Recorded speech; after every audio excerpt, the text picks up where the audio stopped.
Public safety is now in the hands of MMC David Tembe. How will he lead the fight against crime in the city? My colleague Hluhleko had a one-on-one chat with him, and this is for the record.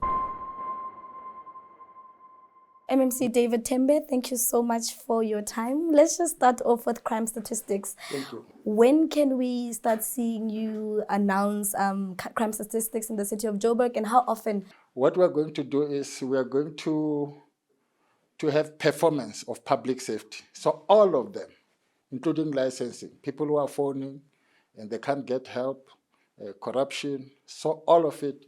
Let's look at about end of next month. Mm-hmm. And how often will these performance reviews be announced? Is it going to be on a monthly basis like before? Yeah, it will be on a monthly basis. You know the magnitude of crime in the city of Joburg. In your view, is the city winning the war on crime?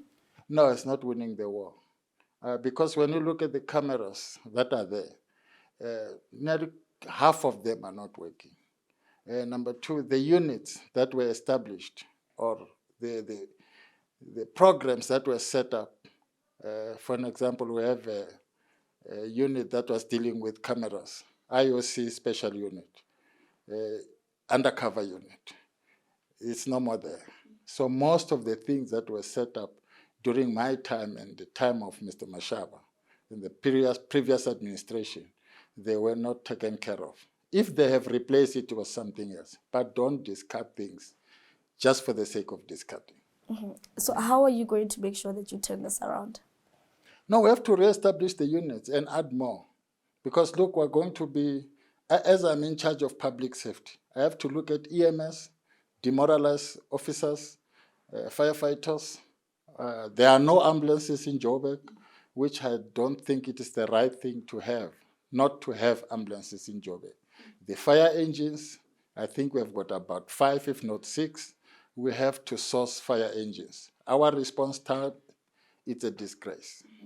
MMC, I'm just interested in your opinion or observation as to the most pressing offences in the city of Joburg. I know that previously drunk driving and illegal dumping were leading. Currently, what are the most pressing offences in the city of Joburg? I think it's crime. In the inner city, it's crime. People don't walk freely. Every now and then, women are mugged, men are mugged. You saw when I went to see at the cathedral, people were mugged in my presence, and there were presence of officers and SAPS. So it shows that there's disregard of law in the inner city. Not only in the inner city, but Orange Farm, all those other places. So all of them will be back. How are you championing bylaw compliance? Buyam Teto is back. So the issues that we're doing through Buyam Teto, we are going to do it now. Just in terms of the education and awareness of the public in terms of breaking these bylaws, how far or what is the department doing to make sure that the right information reaches the right people? We have got outreach, community outreach unit.